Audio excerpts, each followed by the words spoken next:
Hello दोस्तों, कैसे हैं आप सब। उम्मीद है कि अच्छे होंगे।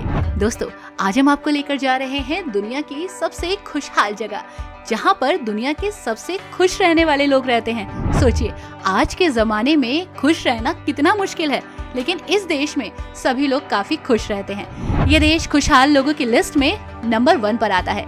साफ सफाई और नो कार्बन रेटिंग के मामले में भी ये देश नंबर 1 है। इस देश का मुकाबला आप किसी और देश से कर ही नहीं सकते, क्योंकि खूबसूरती की लिस्ट में ये टॉप 10 में तो आता ही है। साथ ही ये देश बहुत साफ सुथरा है। और जब बात पॉल्यूशन की आती है तो ये देश पॉल्यूशन फ्री है। इसका कारण ये है कि यहाँ की गवर्नमेंट बहुत ज्यादा स्ट्रिक्ट है। यहाँ की गवर्नमेंट चाहती है कि इनके देश में आने वाला हर एक टूरिस्ट इनकी इकोनॉमी को स्ट्रॉन्ग करे। इसीलिए ये टूरिस्ट की संख्या को लेकर, यानी नंबर ऑफ टूरिस्ट को लेकर बहुत ज्यादा अलर्ट रहते हैं। ये बहुत ज्यादा भीड़ अपने देश में नहीं चाहते, इसीलिए आजकल ये देश काफी महंगा हो गया है। जी हाँ, यहाँ रहने वाले लोगों के लिए रेट्स और प्राइस अलग हैं, और बाहर के देश से टूरिस्ट जो घूमने आते हैं, इस देश को एक्सप्लोर करने आते हैं, उनके लिए प्राइस और रेट्स अलग हैं। इसलिए दोस्तों, जब भी आप इस देश की सैर पर आएं, तो आप बिल्कुल भी ना सोचें कि आप एक सस्ते देश की सैर पर जा रहे हैं। ये देश काफी महंगा है दोस्तों। आई होप आप समझ ही गए होंगे कि आज हम आपको कहाँ लेकर जा रहे हैं। जी हाँ दोस्तों, आज हम आपको लेकर जा रहे हैं बेहद ही खास और खूबसूरत देश, जिसका नाम है भूटान। नमस्कार दोस्तों, आप सभी का बहुत बहुत स्वागत है हमारे YouTube चैनल ट्रेवल इन्फॉर्मेशन पर।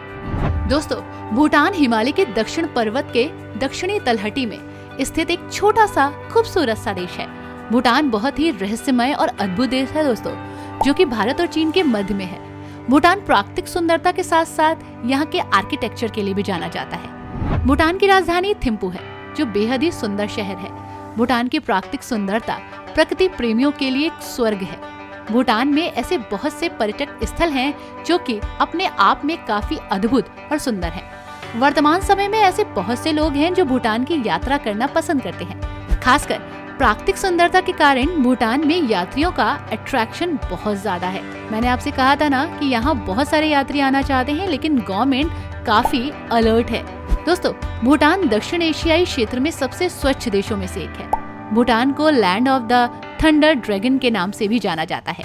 भूटान दुनिया के पहले ऐसे कार्बन नेगेटिव देशों में से है जहां तंबाकू की बिक्री पर प्रतिबंध है। यानी कि अगर आप इस तरह का कोई नशा करते हैं तो भूल जाइए, इस देश में मिलने वाला नहीं है। भूटान एक ऐसा देश है जिसका कोई भी औपनिवेशिक इतिहास नहीं रहा। भूटान दुनिया का एकमात्र ऐसा देश है जो 72% जंगलों से घिरा है, और इसने उसको मेंटेन भी किया है। दोस्तों, चलिए अब आपको भूटान की कुछ खूबसूरत सैर पर लेकर चलते हैं और आपको कुछ खूबसूरत जगह दिखाते हैं। थिम्पू भूटान की राजधानी है दोस्तों।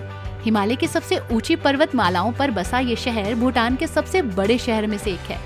ये शहर रेदक नदी के तट पर है। ये शहर प्राकृतिक दृश्य और ऊंची ऊंची पर्वत चोटियों के साथ साथ देश की परंपराओं और संस्कृतियों को भी प्रदर्शित करता है। थिम्पू दुनिया का एकमात्र ऐसा शहर है जहाँ पर ट्रैफिक लाइट नहीं है। थिम्पू भूटान में सबसे लोकप्रिय पर्यटन स्थल है। यहाँ पर देखने लायक बहुत सारी जगह है। दोस्तों, पारो भूटान के सबसे मशहूर जगहों में से एक है। पारो भूटान का सबसे महत्वपूर्ण और खूबसूरत जगह है। ये जगह पूरी तरह से हरे भरे जंगलों से घिरी है। पारो प्राचीन काल से भूटान के बौद्ध धर्म का केंद्र रहा है। भूटान में घूमने लायक ये अद्भुत जगहों में से एक है, क्योंकि ये जगह हमेशा से ही प्राचीनता और ऐतिहासिक इमारतों से भरी है। इसलिए शहर को ऐतिहासिक शहर भी कहा जाता है।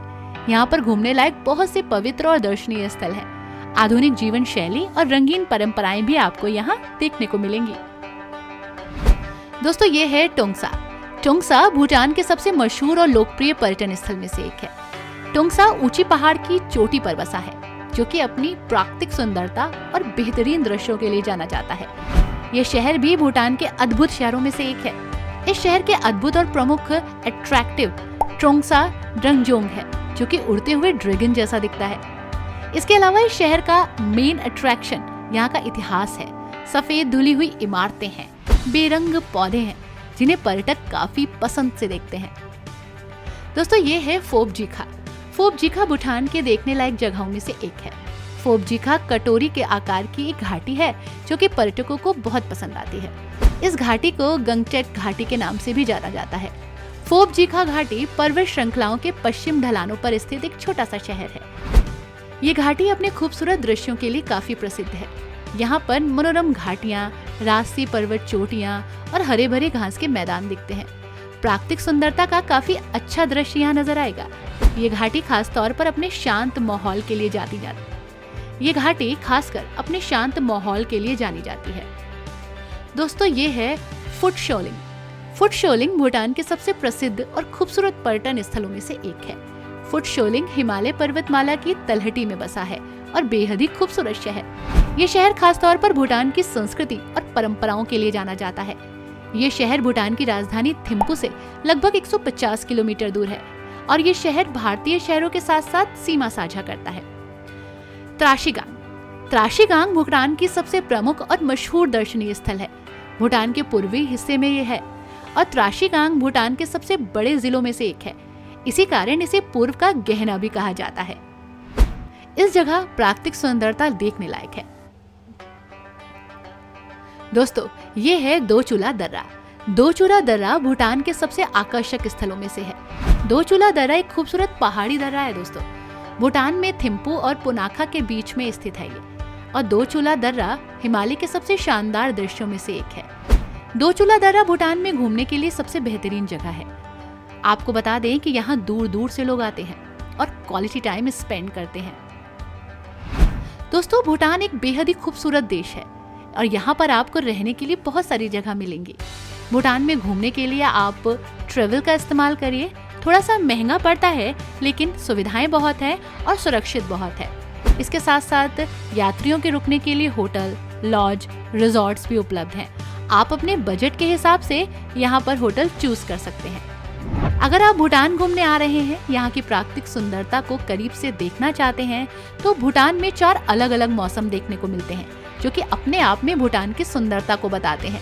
यदि आप भूटान की यात्रा करने जाते हैं, तो आपको सबसे पहले जो मौका मिलेगा वो होगा मार्च से मई के बीच का। आप यहाँ आ सकते हैं।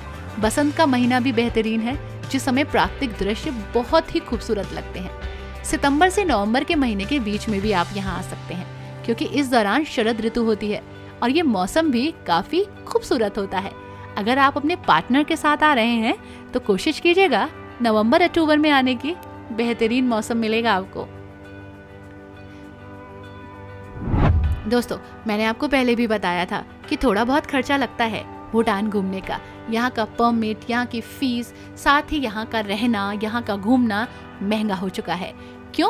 क्योंकि यहाँ की गवर्नमेंट अपने एटमॉस्फेयर को लेकर, अपने वातावरण को लेकर बहुत ज्यादा अलर्ट है। वो ये चाहती है कि क्वालिटी लोग यहाँ पर आएं और इनकी इकोनॉमी को हाई करें।